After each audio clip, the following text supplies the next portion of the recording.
Senior Chief Garrick Stahl looked at her the way a man looks at a tool he's already decided is wrong, and he made the call in front of 40 operators who'd never forget he made it out loud. "Leave the corpsman on the tower," he said, loud enough to carry over the idling engines, loud enough that it was a decision and a performance at once. "She'll be safe out there. She can patch us up when we get back." The platform he meant was a rusting sea fort, a Cold War relic bolted to a shoal 11 kilometers off a coast that didn't officially belong to anyone, a concrete leg and a steel cap and a catwalk where the gulls nested, the kind of place you stored a person you didn't want underfoot. Soraya Bear didn't flinch. She didn't look up from the case across her knees. The long, ribbed case the others assumed held medical gear, her hands moving over the latches with the patience of someone counting something only she could see. The others read her stillness as obedience.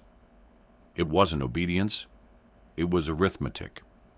Somewhere across the gray water, past the wreck site, past the heat shimmer rising off it, sat a man who believed with his whole chest that no weapon on earth could reach him, and she'd already started doing the math on the air between them. She did not yet know the number would be 4,112. She only knew it would be hers. Stahl turned away, satisfied, and the boats pulled off toward the downed bird, and they left her at sea the way you leave a thing behind. And that was their first mistake, and not their last. Before I take you into the worst 6 seconds of every one of those men's lives, do me one thing. Tap subscribe, because channels like this one live and die on it. And tell me in the comments what city you're listening from right now, a kitchen at midnight, or a highway at dawn, because I read everyone. And stay to the end, because there's a moment coming, deep in this, when the loudest man on that water keys an open channel and says this woman's name out loud and asks her for help. And 40 hardened operators go dead silent at once, and you'll want to be here when it lands. This is a story about how far a single decision can travel. 11 kilometers by boat, 4,112 meters by air, and a distance you can't measure in meters at all between who they thought she was at sunrise and who they knew she was by dark. 6 weeks earlier, the first time anyone in that unit saw Soraya Bear, she was the smallest person in the room and stayed that way. The pre-deployment workup happened in a cinder block shed that smelled of gun oil and burnt coffee, on a base where the wind off the flats came in flat and constant and carried grit into your teeth. She stood 5'4" in boots. She weighed what a roomer weighs. When she introduced herself, she said 2 words, her rate and her name, Corpsman, Bear, and sat down, and that was the whole of it. The man who trained her would have approved. Master Gunnery Sergeant Aldous Frey used to say, the best shooter in any room was the one you'd guess last. And he'd say it tapping the side of his nose. His signature, the 2-finger tap that meant pay attention, the truth is quieter than you think. Frey was the kind of legend the younger shooters argued about because no one could decide if the stories were real. He'd spent a career learning the only lesson he thought worth teaching, and he gave it to Soraya the day he handed her the case. The hardest shot, he told her, pressing it into her hands, is the one you don't take. Inside, alongside the rifle he'd built by hand over 2 winters, he'd left a single cartridge, unfired, polished, standing upright in foam. That's the round I didn't send, he said, and tapped his nose, and never told her the rest of it. And 3 months later, he was gone, and the round was still standing in the foam, and she carried it, the way other people carry a photograph. The rifle was a long, black, ugly thing chambered in a caliber most of these men had only read about, a bolt gun built for distances that sounded like lies. And she kept it in a case shaped like medical gear, because Frey taught her the second best thing a weapon can do is stay a surprise. The dismissal started early. Stahl ran the sniper section like a closed shop, and he was good. That was the thing you had to understand. Genuinely, provably good. A man who'd put rounds into bad days at 1,300 meters and earned the right to be arrogant and kept earning it. His cruelty was never private. He performed it. The second day, the section zeroing rifles, Soraya walked to the edge of the range with her aid bag, and he called out across the firing points, "Doc, you're behind the line. This is grown-up stuff." And the younger shooters laughed because you laughed when Stahl made a joke. She stepped back behind the line.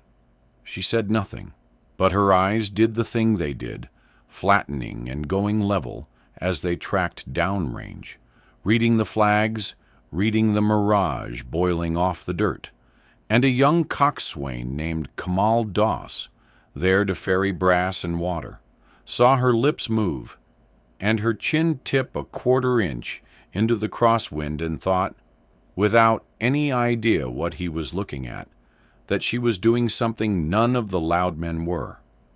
He didn't have a word for it. He filed it away. He'd need it later. Here's what those men didn't know, and you do. In her file, sealed 2 levels above anyone on that deployment, was a record of a training relationship the Marine Corps didn't advertise, and a list of qualifications that didn't fit on the form. They thought they had a corpsman who could shoot a little. They had Frey's last student. They had the only person alive he'd ever called finished. She wasn't the only one they underestimated.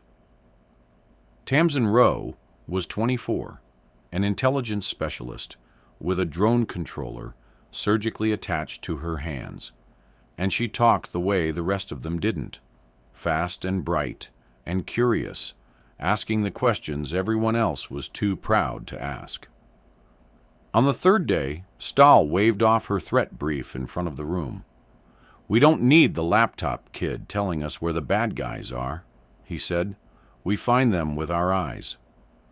Tamsin's face went hot and tight, and she sat down and stared at her screen, and Soraya watched her swallow it whole the same way Soraya did. And something passed between them that wasn't quite friendship yet, but had the shape of it.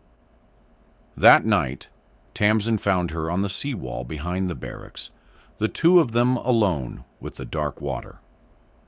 "What were you doing on the range today? With your face? You were reading something." And Soraya, who answered insults with silence, answered honesty with honesty. "Wind," she said.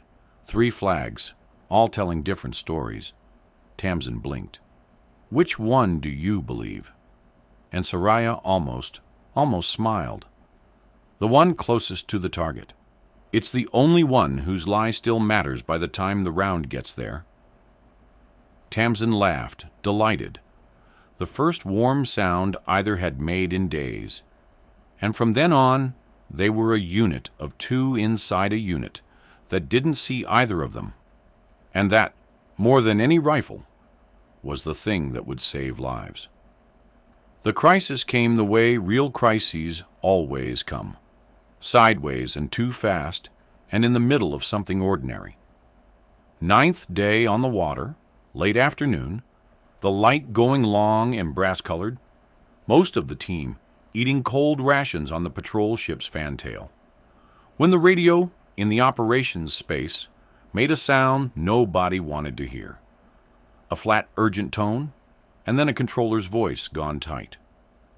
A Navy MH-60 on a routine coastal track had gone into the water 19 kilometers out. 2 crew. On board, a hardened recorder and a crypto load that could not, under any circumstances, end up in the wrong hands. The aircraft was down in contested shallows where 3 armed factions all claimed the seabed, and the nearest had boats in the water within the hour, which made the math simple and ugly. Whoever reached the wreck first owned what was inside it. Lieutenant Commander Desmond Hale, who'd spent 6 weeks letting Stahl run his section however he wanted because it was easier, stood over the chart and understood in 4 seconds that he had a problem his own silence had built. The wreck sat in shallow water with one piece of high ground near it, one position with eyes on the whole site and both channels feeding into it, and that high ground was the rusting sea fort, the one with his corpsmen on it, the one Stahl had used as a closet. Hale keyed the team net. All elements, we are go for recovery. Then he did the thing that cost him, the admission a prouder man would have choked on. He looked at the lone marker on the tower and said, on an open channel the whole team heard, "Tower element, bear. I need eyes on the entire site and both approach channels now. You're my overwatch." There was a silence on the net that had texture. Somewhere on a boat, Stahl came back, careful for once. "Sir, she's a corpsman." And Hale, who'd enabled that exact sentence for 6 weeks by saying nothing, finally heard how it sounded and answered, "She's what I've got on the only ground that matters." "Bear, acknowledge." And the whole team, 3 boats and a ship, heard the reply. And it wasn't what any of them had filed her under. It was clipped, flat, certain. The voice of someone who'd been waiting her whole career for exactly this and decided long ago not to waste a syllable of it. "Tower copies. Eyes on. I have the site." 2 boats' worth of men looked at their radios. That voice didn't belong to the small, quiet woman they'd left in a closet. That voice belonged to a shooter. She was moving before the transmission ended, the case open. The rifle came out in pieces that found each other in her hands without her looking. Action into stock. Barrel torqued home. The big suppressor threaded down. The optic she'd zeroed 100 times, seated and locked. She lay down on the catwalk on a mat she'd carried up herself, built a position from a folded jacket and a sandbag of beach grit, and put her eye behind the glass, and the gray world resolved into something she understood. She ranged the wreck and the channels, pulled the laminated dope card from her sleeve, Frey's handwriting, and then her own, columns of numbers for distances that read like fiction, set her elevation, and breathed, slow, 4 counts down, and across 11 kilometers of nothing. She felt almost at peace, which was the part Frey understood that no one else did, that she only ever felt safe with that much air to think in. The first boat came up the eastern channel at speed, a low, fast skiff, 5 men, a machine gun on a pinel, and the SEAL recovery element was in the water at the wreck, exposed, divers down, 2 men on security in an inflatable. The skiff hadn't seen yet, but would in seconds. Tamsin's voice came up from the operations space, where she'd put a drone over the site the moment the call dropped, nobody having told her to. "Overwatch, row, Eastern Channel, single skiff, 5 packs, crew served forward, range 1400. They have not acquired the swimmers." Soraya's reticle was already there. 1400 meters, a 15-knot crosswind off her left, the skiff bouncing, the gunner standing at the pinel to brace for the chop. "Tower copies. Engaging." The rifle came back into her shoulder with a sound that wasn't the crack the men knew, but something deeper and longer, a heavy concussive cough behind the suppressor. The round crossed 1,400 meters in under 2 seconds, and the gunner came off the pintle into the water and didn't surface. "Hit," Tamsin said, awe stapled to professionalism. "That's one." The two swimmers spun toward the sound that had come from nowhere across open sea, and one of them, looking at the impossible distance to the tower, keyed his radio. "Who is that?" She didn't give them time to answer. She worked the bolt, the long throw of it, the spent brass arcing out and ringing once on the steel, and put the second round into the man reaching for the abandoned gun, the third into the helmsman. And the skiff came off plane and wallowed, dead in the water, and the two men left went over the side to swim for a sandbar they'd never reach. "3," Tamsin said. "Skiff's combat ineffective. Eastern Channel clear." On the boats, men who'd spent 6 weeks laughing when Stahl made a joke weren't laughing now. Stahl himself had gone quiet, the kind of quiet with thinking inside it. Because nothing stays easy, the Western Channel opened 90 seconds later, and it wasn't one boat. It was 3. Tamsin's voice climbed half a register and deliberately came back down, because she'd learned from watching Soraya that the voice has to stay flat or the hands won't. Overwatch, 3 skiffs, Western Channel, line abreast, I count 14, maybe 16. 2, crew served, range 1900, and opening, as they fan. 1900 meters, 3 boats spreading, so she couldn't take them in a line. The light going flatter, in the first complication that wasn't the enemy at all. The heat of the day bleeding out of the air, so her wind, the thing she trusted most, began to shift and lie. She came up on elevation, held off for the wind she believed, the near flag, and breathed. The recovery team had the recorder up. She could hear it. Package secured. Package secured. But they were 100 meters from their boats, with a wounded man already, and 3 skiffs of bad intentions closing. And the only thing between them and being overrun was a small woman on a rusted catwalk, 1.25 miles away, with a rifle a dead man had built her. She went to work, and the count climbed, and the developments came, one on top of another, the way they do when a thing is going wrong. She took the lead gunner on the center skiff at 1900, and Tamsin called 4. The 2 flanking boats opened up blind, long ropes of tracer reaching out and falling hopelessly short.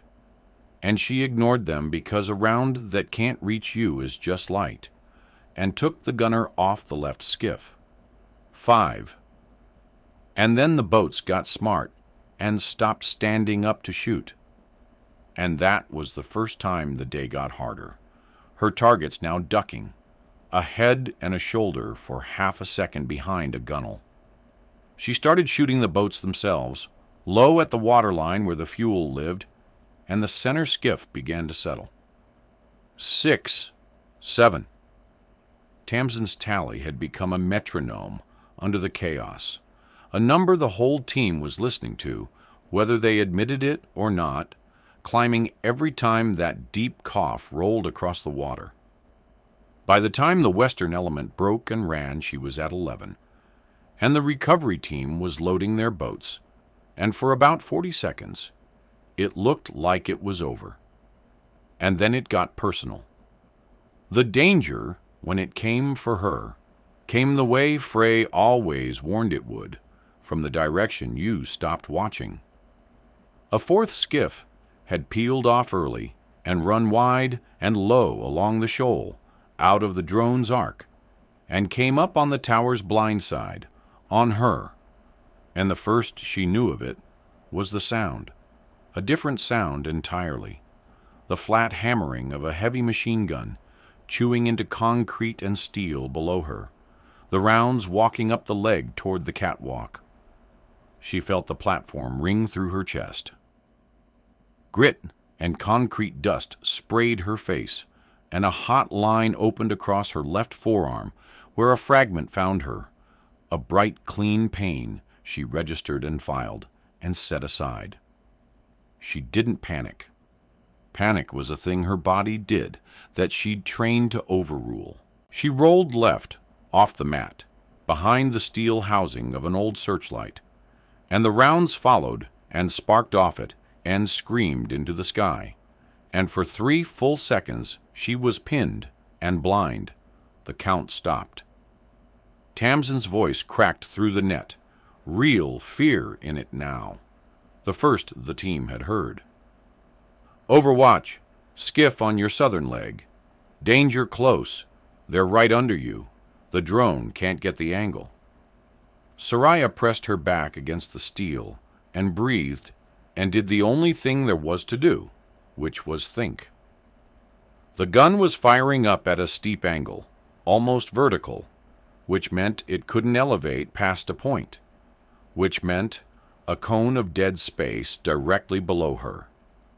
She low-crawled to the lip of the catwalk, into the cone, looked straight down 19 meters at 4 men who'd stopped looking up because they thought they had her pinned, leaned the rifle over the rail, and broke the cardinal rule of her discipline. By shooting at a target she could have hit with a thrown rock. The gunner, the loader, the man reaching for the gun.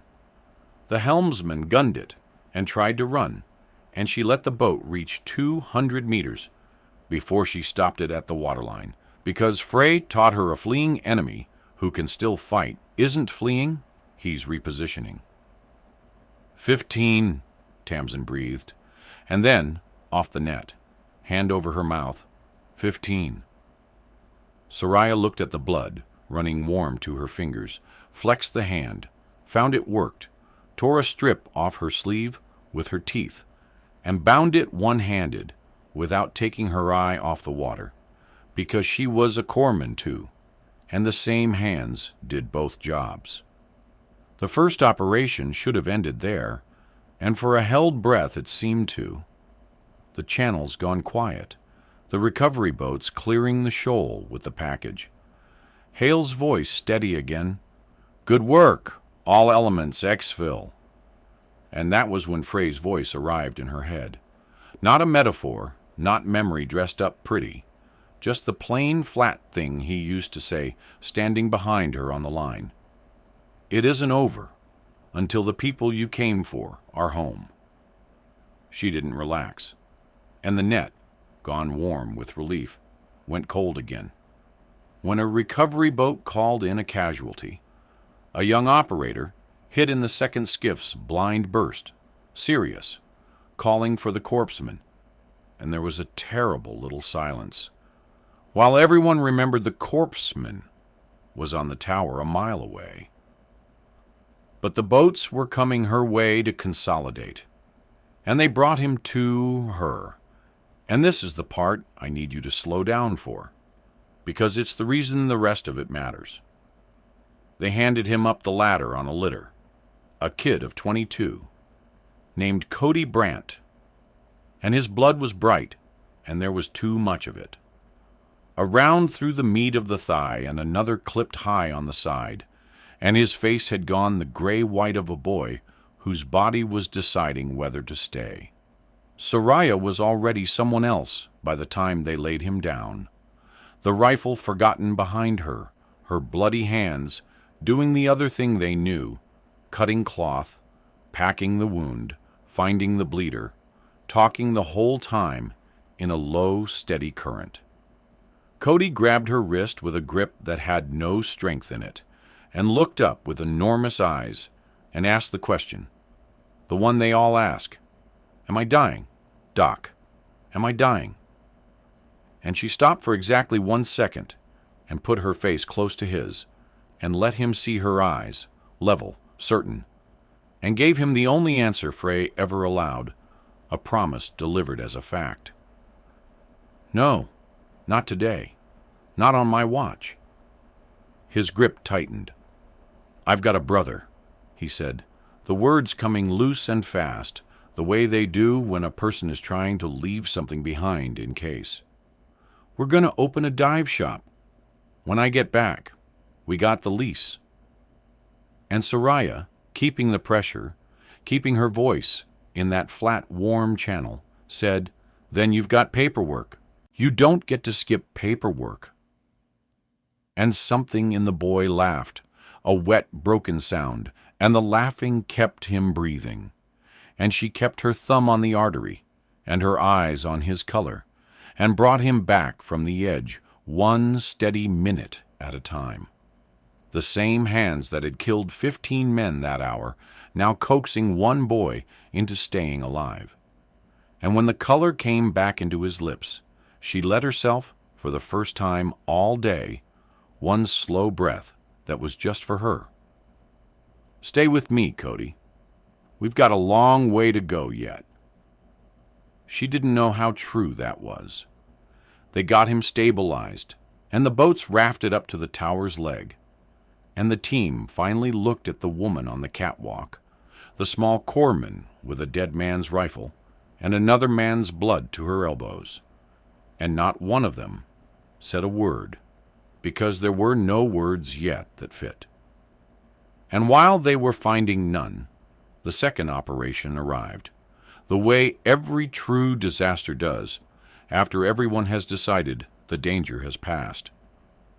Tamsin saw it first, because Tamsin never stopped looking. Her voice came up changed, lower. "All elements. I have a problem." On the drone feed, a large vessel had come around the southern headland. Not a skiff, a coastal patrol craft, fast and armed, flying no flag anyone wanted to see. And it wasn't coming for the wreck, because the wreck was empty now, the package gone. It was coming for the tower. Worse. The recovery had left one man behind in the chaos, a downed aircrew survivor, the helicopter's co-pilot, pulled to a sandbar by the divers and marked for a second pickup that never came because the skiffs hit and the patrol craft had found him first. And now a man stood on its deck holding the co-pilot by the collar at the rail. And a voice came up on the open emergency channel, calm, accented, amused. He had the survivor. He knew they had the package. He'd trade. 30 minutes to bring the recorder back to the wreck and leave it, or he'd put the aviator over the side weighted, on camera, and he gave them a frequency to confirm and signed off with the worst thing of all. A laugh, because he believed he held every card. And at that range, in that water, with night coming, he was almost right. And he'd brought a hunter. As the craft hove to off the southern shoal, a single shot reached across the water and took Kamal Doss, the coxswain, the witness, high on the shoulder, as he stood in the rafted boats and spun him down into the bilge, and the sound reached them a long beat after the hit, which told the section everything.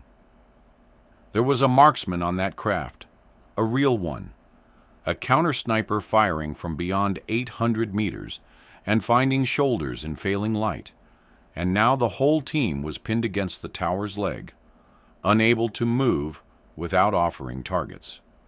The survivor on the line, the clock running, the night coming on.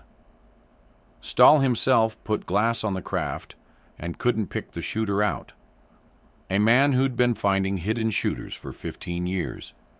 And that was the moment he began to understand the shape of it, that the problem was bigger than his skill, and that the only person whose skill might be bigger than it was the one he'd left in a closet that morning.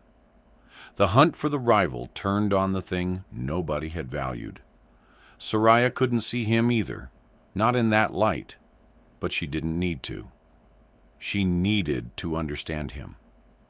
She low-talked to Tamsin on a private channel, two women reading a battlefield, Neither was supposed to be able to read. Row, the shot that hit Doss. Back azimuth it off the drone. Where did it come from?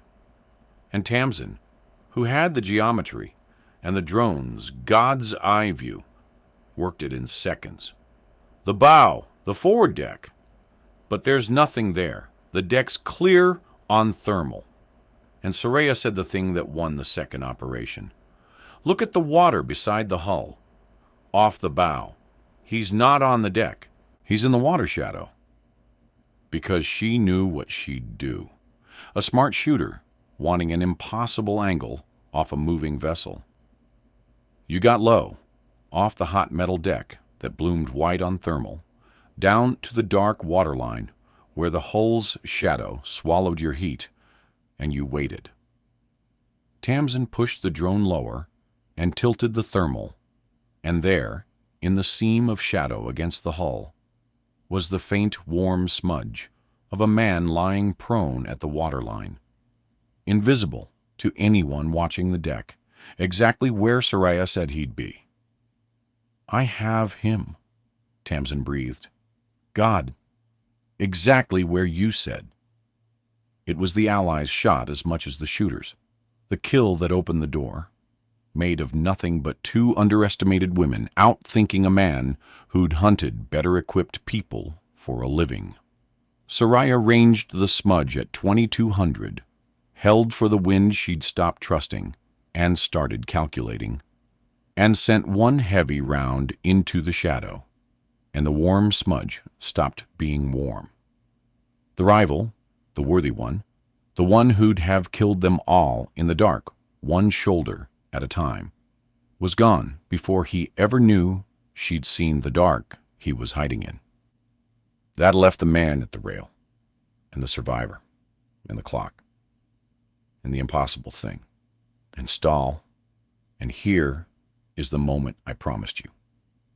The craft, spooked by losing its shooter to a hit from nowhere, hauled away at speed, running for open water, and the protection of distance, dragging the survivor with it, the man at the rail screaming his ultimatum, even as he ran, and the range opened fast.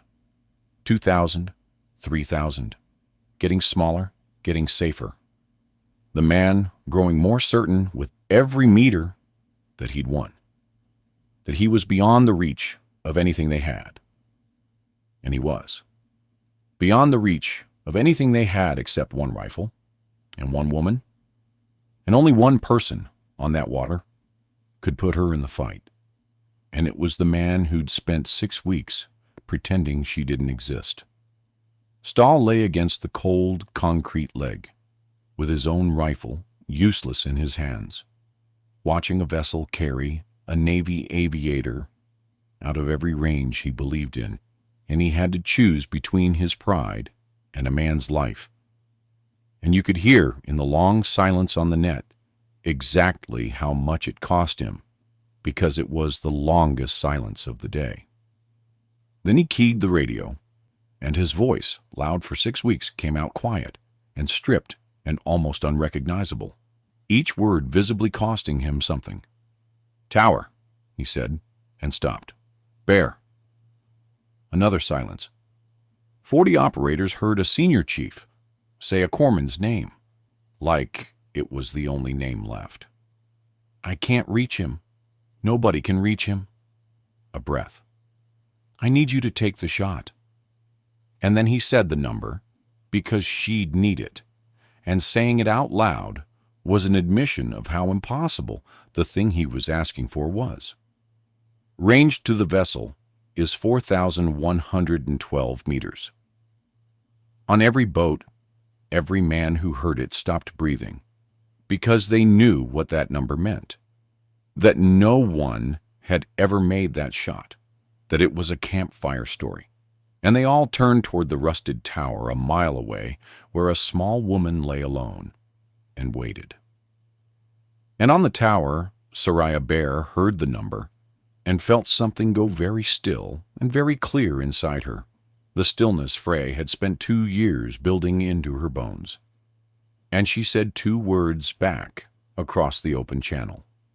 The same two flat words she'd answered every insult with for 6 weeks. Except this time, they meant something no one had heard in them before. "Tower copies." Then lower, for herself and a dead man. "Let's see, old man." And she went to work on the hardest problem of her life. 4,112 meters. She'd never fired past 3.5 in her life, and neither had anyone. Not for real, not for record.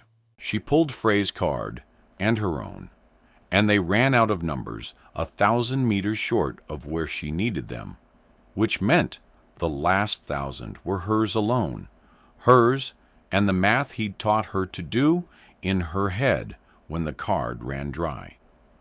She cranked elevation to near the turret's limit and held the rest with the reticle, a hold so steep it put the target near the bottom edge of her glass.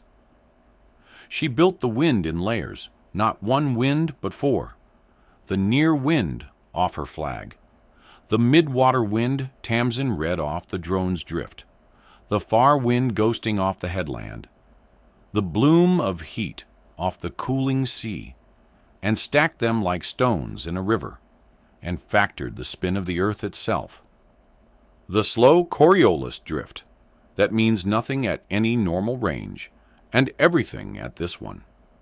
The round curving more than a foot just from the planet turning beneath its flight.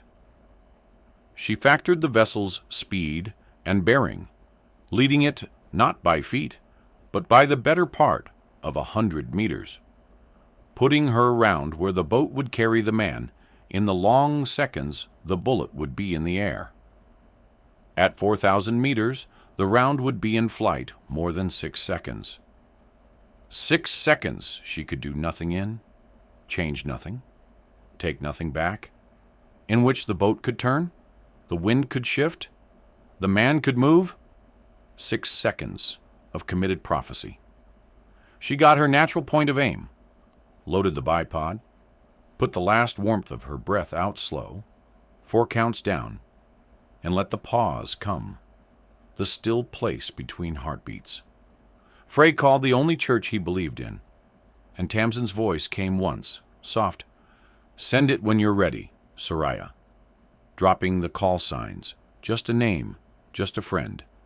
And Soraya pressed the trigger straight back, and the rifle drove into her shoulder with that deep, rolling cough, and the round was gone, climbing into the dark on a long, impossible arc.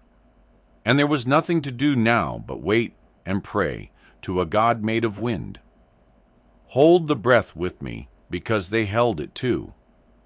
The round climbed and arced and began its long fall, and on the drone feed, the whole team watched the small distant shape of the craft cutting white water away from them, watched the man at the rail, certain, victorious, leaning out to shout one last thing at a world he believed couldn't touch him. And the seconds stretched. 1, the round at the top of its arc. 2, 3, men whispering numbers. 4, Tamsin's hand pressed white over her mouth. 5, the certainty on the man's face, the last thing the drone would record. And then, on the 6th second, across 4,112 meters of darkening sea, the round a dead man's student had sent into the air came down out of the night exactly where the boat had carried him. And the certainty didn't collapse so much as cease, his shape folding away from the rail, and the survivor dropping free, and the craft slewing off its line. And a second and a half later, the sound of the shot itself caught up across the water. A soft, far cough, arriving impossibly late, the most certain proof in the world that what they'd watched was real, and had come from 1.5 miles away. Nobody cheered. That was the strangest part. The part the survivors all described the same way. Nobody cheered. 40 operators watched the impossible happen and made no sound at all, because some things are too large for celebration and ask only for silence. And then the doubt came, fast and loud, even from people who'd just watched it. On the ride home, it was already a debate. It couldn't be the rifle. Nobody makes 4,000. The boat must have hit something. A fluke dressed up as a shot. Stahl heard it starting and said nothing, because he'd stopped being the loudest man on the water and didn't yet know how to be anything else. But the doubt didn't survive contact with the evidence, and the evidence came from the thing that gave the story its name. The downed helicopter's hardened recorder, the package they'd bled to recover, had kept rolling on residual power on the sandbar, its lens pointed by pure chance toward the fleeing craft, and it had captured all 6 seconds, time-stamped to the millisecond, the muzzle flash and the long wait and the distant impact, and its own acoustic sensors had logged the supersonic crack overhead and the time delay that fixed the range. When the analysts pulled the black box 2 days later, expecting flight data, they found a complete forensic record of a shot the world said couldn't be made. Distance computed 3 ways from 3 sensors, all agreeing. 4,112 meters, plus or minus 11, and the argument ended in a quiet briefing room, when a captain who'd never met her watched the playback 4 times, set the remote down, and said to nobody, "It's real. The black box doesn't lie." That was the proof the doubters needed, and the name the story would carry forever. A kill verified by the very thing they'd been sent to save.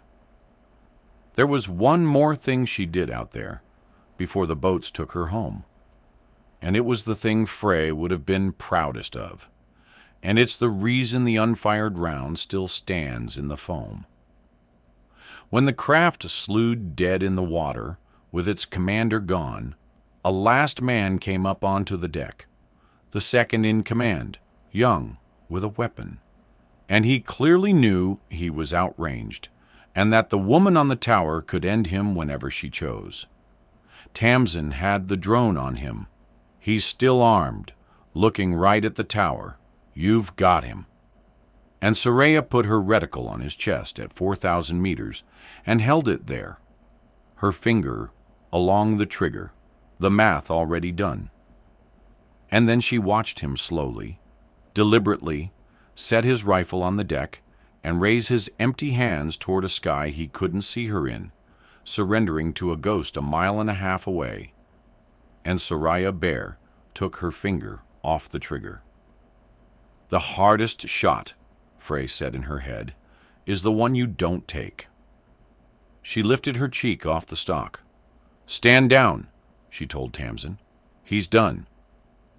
She never sent the round.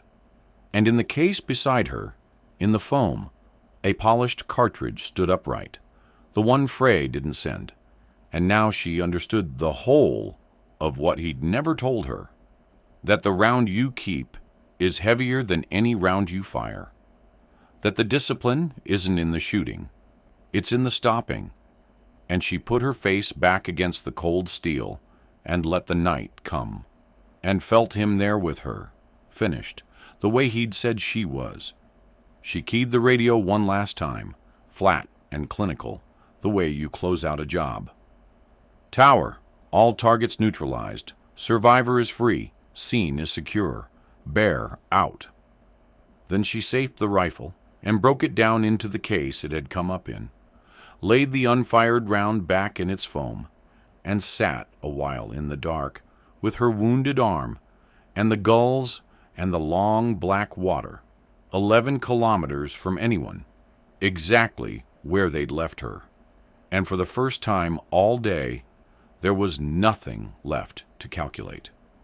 They brought her back to the ship at midnight, and the deck where it had started, where Stahl had said leave the corpsman on the tower in front of everyone, was full of men who parted to let her through and wouldn't meet her eyes, which is its own kind of apology, and not the kind that counts.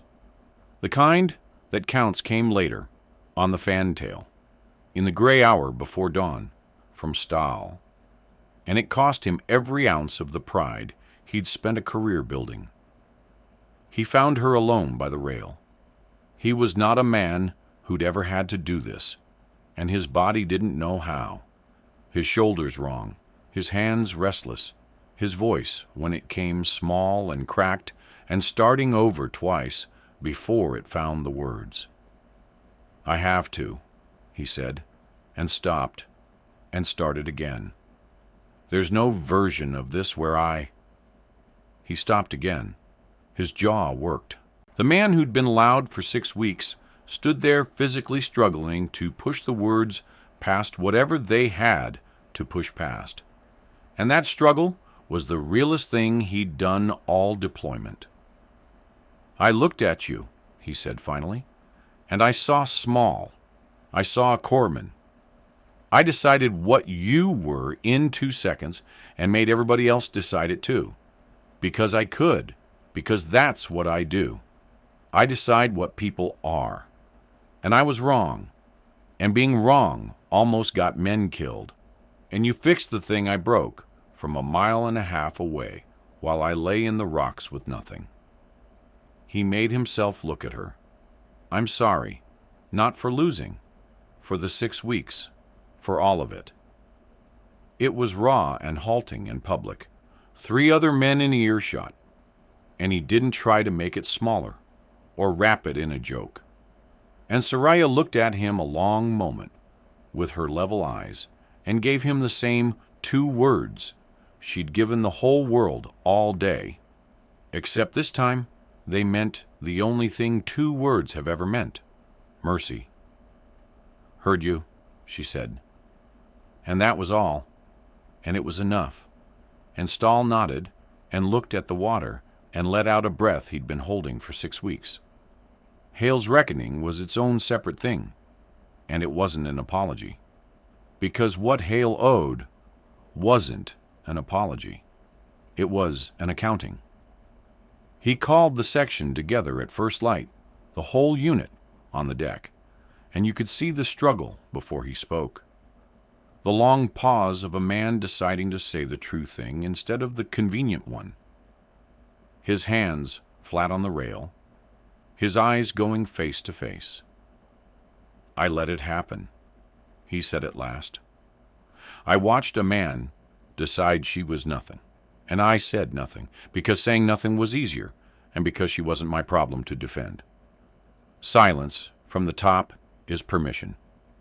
I gave permission. This is on Stahl, and it's on me, and it's on all of us who laughed." He let that sit. Then he did the thing that made it real, because words from authority are just weather until they change something. Bear is reassigned to the sniper section effective now, lead overwatch, and her name goes on the recommendation for what happened out there, top of it, in my hand. He looked at her, and his recognition, when it came, was 3 words, the way the best recognition always is. 3 words carrying everything the night had cost and everything it had proven. "We see you." And Tamsin Rowe, at Soraya's shoulder, heard her own name read next on that list. Light intelligence. The laptop kid who'd put a drone in the sky nobody ordered, and found a hunter in a shadow, and her eyes went bright, and she didn't look away. Stahl's change didn't stay words, and that mattered more than the apology, because Soraya had taught him without ever saying it that apologies are just sounds until behavior moves. 2 days later, on the long line back at the base, a new corpsman rotated in, small and quiet, a kid this time, and one of the younger shooters started up with the old joke, "Doc, this is grown-up stuff." And before it could finish, before the room could laugh the way it always did, Stahl's voice came across the firing points, hard and flat and final. "The last person I said that to," he said, "made a shot none of you will make in 3 lifetimes. Wind's coming up. Anybody here read it yet? or you all just talking?" And the room went quiet, and the new corpsman blinked, and Stahl walked the line and started teaching. Actually teaching. The gatekeeper turned gate, and that was the proof the apology had been real. Not the words on the fantail, but this: a man rebuilding the thing he'd spent a career breaking, one quiet correction at a time. He did it again the next week, and the week after, until it stopped being remarkable and became just who he was, which is the only way anyone knows a change took. Kamal Das healed. The witness, the coxswain, who'd seen her reading wind off the flags on a forgotten range weeks before any of them understood what they were looking at, came back with his arm in a sling and his shoulder full of pins. And he found her on the seawall one evening, and he didn't make a speech, because he wasn't a speech kind of man. He stood next to her looking at the water a while, and then said the simplest true thing anyone said about that day. "I saw you doing it, weeks ago, with your face. I didn't know what it was, but I knew it was something. I told myself I'd remember." He looked at her. "You saved all of us. Every man on that water. I just wanted to be the one to say it out loud." And Soraya, who'd spent a career letting other people's words break against her silence, let those ones in. "You saw it before they did. That counts for something." And it did. Cody Brandt kept his paperwork. The boy who'd grabbed her wrist and asked if he was dying made it to the ship, made it to the hospital, made it eventually all the way home. And the dive shop opened the next spring with his brother and a hand-painted sign. And he sent her a photograph she kept, the only one she kept besides Frey's, the two of them in front of the shop squinting into the sun. Alive, both of them, because of 9 seconds and a thumb on an artery, and a promise delivered as a fact. On the back, he'd written 4 words: "Not on my watch." Hers, given back to her. Tamsin found her one more time, after the debriefs, after the recommendations, after the unit had become a place that knew exactly what it had in the two of them. She sat down next to Soraya in the dark and asked the question she'd been holding, the one everyone wanted answered, and only she was brave enough to ask.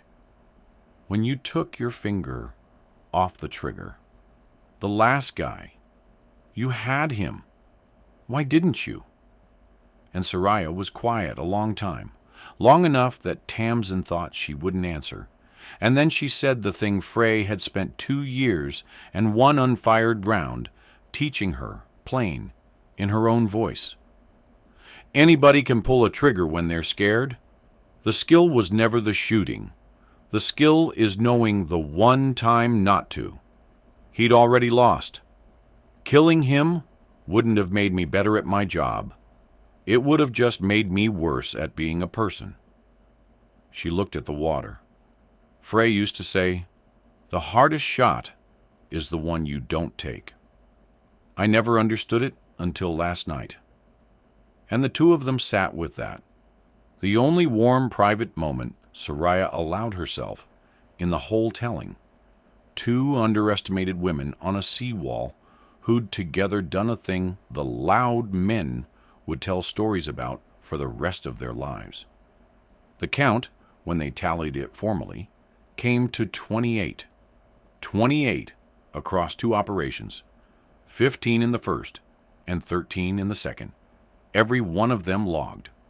Every one a man who'd have killed a SEAL or an aviator or a diver in the water that day. 28. A whole number, separate from the one shot everyone would only ever call by its distance, the 4,112th meter, the black box kill, the shot the recorder proved when the men called it a lie. 28 kept alive on the other side of the ledger because that was the real arithmetic, the boys who went home, the dive shops that opened, the brothers who got their brothers back. A week later, she was back on the long line at dawn, the smallest person there, and content to be, behind Frey's rifle, in the flat, constant wind, cheek welded to the stock, breathing slow, eyes level and calm, reading 3 flags, telling 3 different stories, believing the one closest to the target.